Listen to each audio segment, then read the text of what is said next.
Hey guys, Brandon here from Airsoft K19. Got a quick, brief airsoft gun review for you guys today.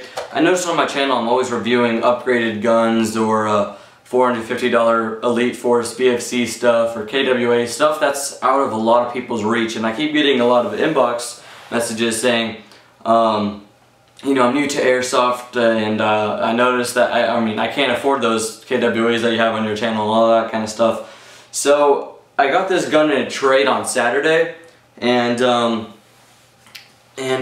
figured I'd just do a review for and stretch the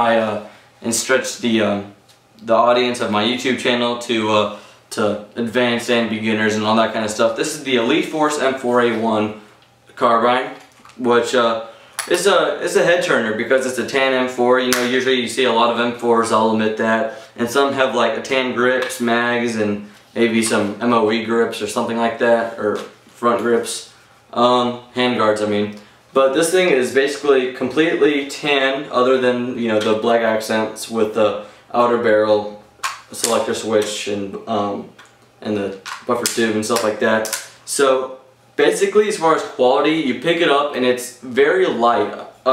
If you're new to M4s, you're gonna pick it up, you're like, oh yeah, it seems pretty durable and stuff. But when you hold real M4s, KWAs, especially the L4 and all that kind of stuff, it doesn't feel like it's the best quality. And just to give you a quick like idea, anything that you see on this gun that's black is metal.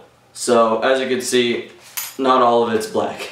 So as you can see, just the screws for this, the sights, charging handle, buffer tube, selector switch, mag release, delta ring, outer barrel, and the sight. As far as externals, that's all metal. The rest is plastic. As far as what kind of plastic, what do you call this? I forgot. This sight and handle and whatnot, that's a pretty cheap plastic, I'll admit. This right here is a pretty flimsy plastic that doesn't really stay in the delta ring too nicely.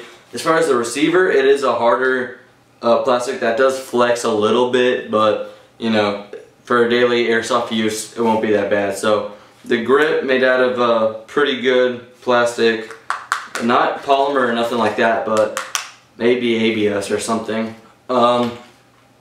So as far as well, like I said, I did get this Saturday, so today's Monday, so like 2 days ago, and I didn't use it. I went airsofting yesterday. I also traded for like a SCAR and all that kind of stuff, classic Army SCAR, and I used the classic Army SCAR yesterday airsofting, but I had a friend that came with me and he just used this, and he said it was shooting great, you know, and he does shoot airsoft. It's not like this is the first time he was shooting an airsoft gun. He's had some nice M4s and stuff like that, and he said it was shooting good, you know, battery was lasting and stuff like that, because we're having some battery issues. But the thing is, it didn't come with the battery, so you just gotta find a good battery. I recommend an 8.4, which is what I have in there right now.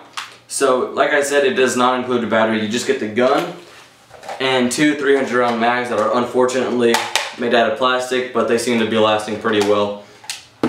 So like I said, he was using it yesterday, not me, so I don't really know what to tell you as far as how good it shoots and how far. I do know that I was shooting with it before the round, or before the game started, and shooting about 150 feet accurately with the hop-up setup. It does have the hop-up right there. You just have to pull the charging handle back. This dust cover should lock in, and it was yesterday, but after some playing and stuff like that, it's not locking in because the little nub right here that helps it lock in fell out. Not a big deal. It's just easier access to the hop-up anyway. I don't really care. Let me think real quick. As far as more externals, you can take the sight off for some rails that are unfortunately made out of plastic. Let me think. Externally, that's just about it. So that was pretty cool. $170 value for 2 mags, even though they're not made out of metal. I think that was pretty cool of Elite Force. So any trademarks, it just says Elite Force M4 carbine, and just a bunch of warnings and stuff like that. So let me think here. As far as trigger response and rate of fire and stuff like that, I'm just going to read off what the box says, and then I'll tell you my opinion on it. It says full auto, high cap 300 round, velocity 345 feet per second with a .2. That's cool that they measure with a .2, not .12. 960 rounds per minute. I don't know about that. I could argue about that. Hop up and adjustable rear sight. And you know when you order like really expensive guns online and all that kind of stuff, like the really expensive ones that you could basically only buy online, it's just a gray box. Maybe the name of the brand, but it's just a gray box. Since this is sold online and in stores like Academy, they really got to fight to get your attention. As you can see, 5 gold stars. That could signify absolutely nothing, but 5 gold stars is probably going to grab your attention.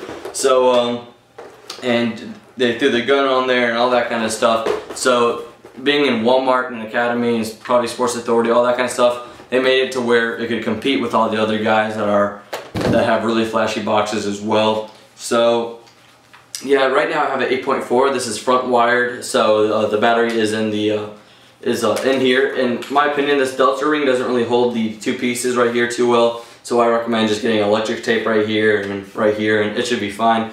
So just to give you an idea of the trigger response and all that kind of stuff, I am dry firing. I don't recommend you do that, especially with the AEG, but I'm just going to do it just to give you guys an example. Here is semi-automatic, so it's alright, and then full auto. So as you can see, it's definitely not 960 rounds per minute, but it'll get the job done. You know, if you need to spray some more rounds down the field at a better amount of time, you know, or multiple targets, that should get the job done. The rate of fire is honestly like right where I want it. Let me think here. So anyway, it held up really well yesterday. Other than the whole charging handle thing. It was holding up pretty well. It lasted him the whole day, and he got some people out, made the death rags fly and all that kind of stuff. It has 14mm counterclockwise threads, which is a pain in the butt to get the orange flash hider off. So I recommend you don't do that, just because it's just a big pain in the butt. So that's just a quick overview. I just kind of went over externally and or all the externals and stuff. It's really dark right now, so it's pointless shooting the gun at a target or whatever. But tomorrow, if it's not raining, because it might rain tomorrow, I'll just go ahead and show you guys how it shoots and point at a tree, show you the groupings and all that kind of stuff. So again, this was just a brief overview. It wasn't meant to answer every single question in the book. But yeah, so hopefully that just gave you an idea on this gun. Do I recommend it? I think that there's other guns out there in the same price range I might prefer. But as far as like this gun itself, you can't really go wrong. This is, I think, $170 as opposed to a $200 Aftermath Current X Police, which is a little heavier, feels better. But in this, as opposed to this one, feels lighter. But the Aftermath will break so quickly on you, and I think this one looks better, and internals are a little bit better as well. So I would go with this. You can't really go wrong with it. So if you see this at Academy and you just saved up your money for it and you want to get an airsoft, I say go ahead and get it. You can if you take the time to take the flashlight off, you could put a cool suppressor on it, paint certain things in whatever way you want to make it look pretty cool. So that was just a quick overview for it. Hope you guys enjoyed it, and if you have any questions, go ahead and send me a message or put it in the comments below. Please rate, comment, and subscribe. So that should just about do it. Thank you guys for watching. Have a good day.